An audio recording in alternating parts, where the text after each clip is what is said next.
Bu videodan bir şeyler anlamak istiyorsan Transformers asıl hikayesi Part 1'i izlemelisin. Bu yüzden videoyu burada durdurup sonra buna devam et. Eğer izlemiş tayfadansanız kemerlerinizi bağlayın. Çünkü Transformers'ın karmaşık evrenine dalacağız. 13 Prime Savaşı ve sonrası olan Quintessenlara. Bu arada bazı arkadaşlar yorumlarda abi 13. Prime Optimus Prime neden ismini söylemedin veya Sentinel Prime nerede gibi sorular sormuş.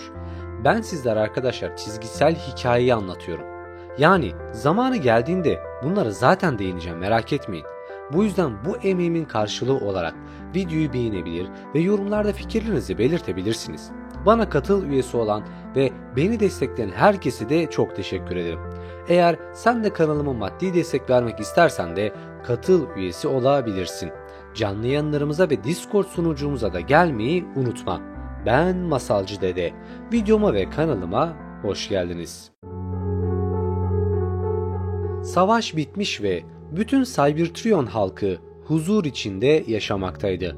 Unicron uzayın karanlığına fırlatılmış, Cybertron'un yeni gelişmekte olan halkı ise uzayın uçsuz bucaksız sınırlarına gemiler göndermiş ve yeni ırklar keşfetmişti. Birçok Transformers uzayda buldukları gezegenleri yaşanılabilir gezegen haline getirirken aynı zamanda yok ediyordu. Bilindiği üzere Transformers'lar bir metal iskelete ve görünüme sahip canlılar.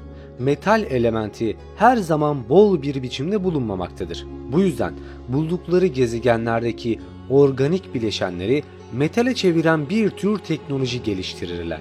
Dünyada buna tohum denmiştir. Bu bombanın değdiği her şey birer metale dönüşürdü. Sonra Transformers'lar tarafından da hasat edilirdi. Bundan 70 milyon yıl önce daha dinozorlar varken dünyaya gelinmiş, bu tohum patlatılmış ve organik bileşenler metale dönüştürülmüştür. Sonrasında da hasat edilerek Cybertron gezegenine götürülüp ham madde olarak kullanılmıştı. Tabiri caizse Cybertron halkı altın çağını yaşıyordu. Bu esnada kardeşlerini ihanet eden Phelan yani Megatronus ilk Decepticon unvanını alacak ve kötülüğün liderliği olan ilk Prime olacaktı. 13. Prime ise bilindiği üzere Optimus Prime'dı. Ancak ilk yaratılanlarda adı tam geçmediği gibi Sentinel Prime bile bir gizemdi. Sonrasından Phelan yani Megatronus Prime'lıktan atılınca onun yerine geçti. Ancak hikayenin ana akışında ilk yaratılan Prime'ların isminde Sentinel Prime yoktu. Günler birbirini kovalar, 10 binlerce yıl geçer.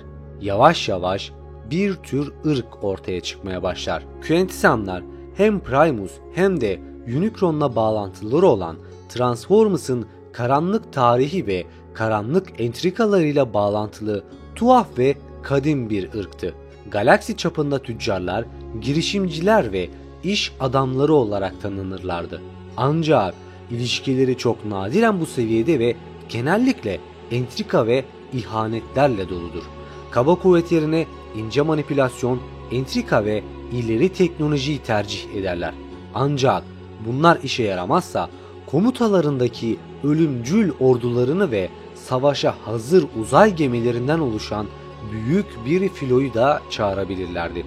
İlave olarak bununla birlikte Quintessenlar kendilerinin herhangi bir dövüş yeteneği yoktur.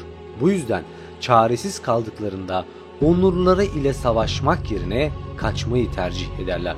İşte bu sebeple Cybertron halkı bu altın çağlarını yaşarken arkadan sinsi sinsi yaklaşan, içini çürüten, nifak tohumları eken bu ırkı göremedi. Koca gezegeni tek bir mermi sıkmadan ele geçirmişlerdi.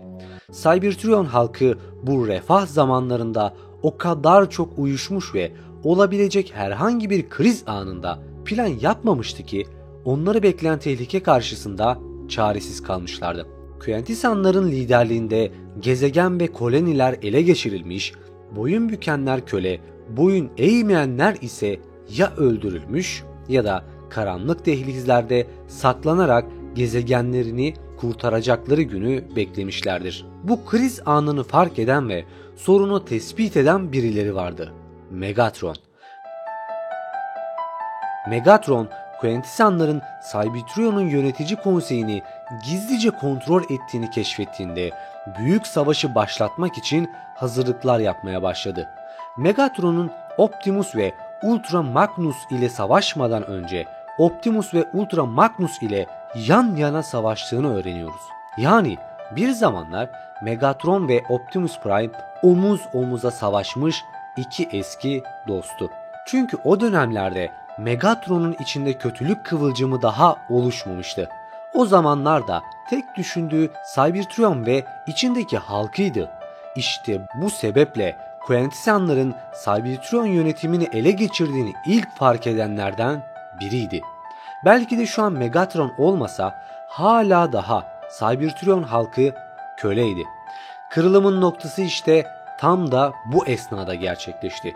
Optimus ve Megatron güçlerini birleştirdiler ve Cybertron'a bir virüs gibi yayılmış olan Quintessenların hepsini sürgün ettiler. Bu kaos ortamının sonunda güzel günler bekleniyordu, ancak onları daha da kötü günler bekliyordu. Megatron'un yükselişi. Bir zamanlar Megatron özgürlüğün lideriydi.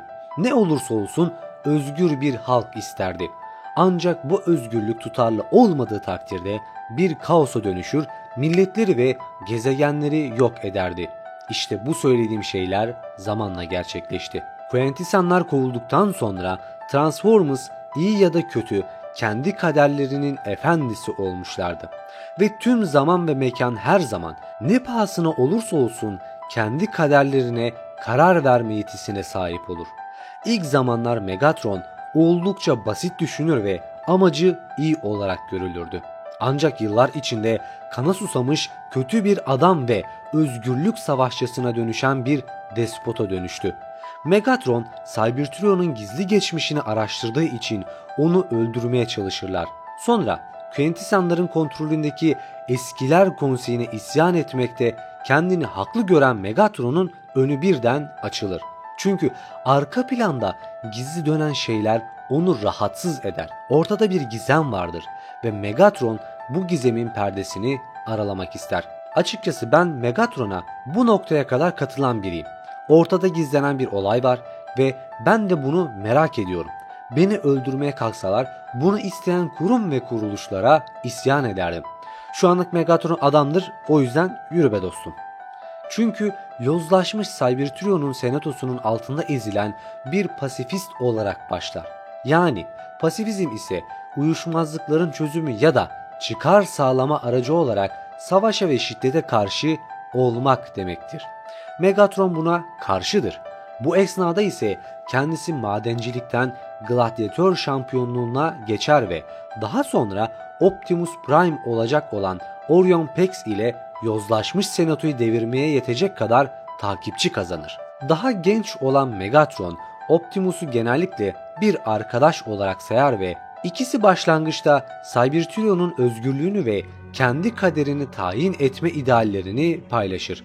Ancak Megatron'un yükselişi genellikle vaatlerle başlasa da her zaman işleyen bir Cybertron topluluğunun sonun başlangıcını müjdeler. Ayrıntılar gerçeklerden farklı olabilir arkadaşlar.